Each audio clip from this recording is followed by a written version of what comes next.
फाल्गुन कृष्ण फाल्गुन मास के शुक्ल पक्ष में आती है आमलकी एकादशी, एक विशेष एकादशी जिसका पालन करने से भगवान श्री विष्णु की अपार कृपा प्राप्त होती है। पूर्व जन्म के समस्त पापों का नाश हो जाता है और मनुष्य अपनी आध्यात्मिक यात्रा में तीव्रता से प्रगति कर सकता है। इस एकादशी पर आंवले के वृक्ष की पूजा की जाती है। लेकिन आखिर क्या महत्व है इस एकादशी का? क्या इसके पीछे कोई इतिहास है, पौराणिक कथा है?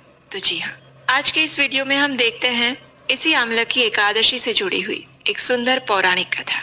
आइए आज की आमलकी एकादशी व्रत कथा आरंभ करते हैं। ये कथा आती है ब्रह्मांड पुराण में।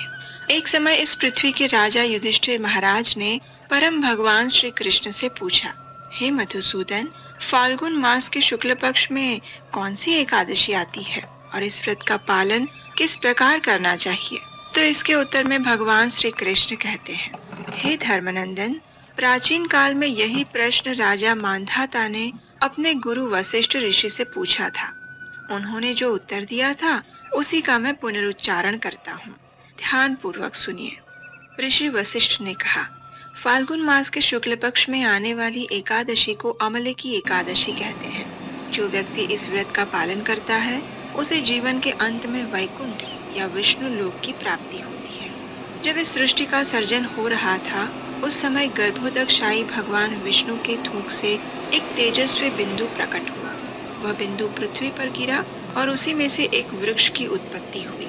जब देवताओं ने इस वृक्ष को देखा तो उन्हें आश्चर्य हुआ और फिर एक आकाशवाणी हुई, यह श्री विष्णु का अत्यंत प्रिय आमलकी वृक्ष है। जो भी व्यक्ति आज के दिन यानी इस वृक्ष की उत्पत्ति के दिन उसकी पूजा करता है उसे आध्यात्मिक जगत की प्राप्ति होती है। इस प्रकार वशिष्ठ ऋषि ने आमलकी वृक्ष के महात्म्य को दर्शाने के बाद एक पौराणिक कथा कहना प्रारंभ किया।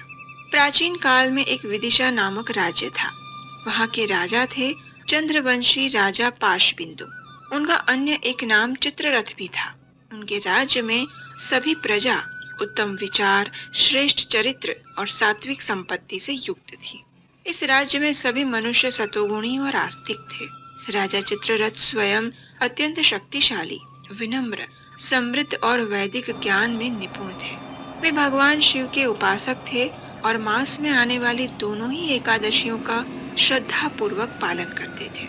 इस प्रकार अनेक वर्षों तक राजा और उनकी प्रजा ने सुख संपन्न जीवन व्यतीत किया। एक बार फाल्गुन मास के शुक्ल पक्ष में आमलकी एकादशी आई। इसके महात्म्य को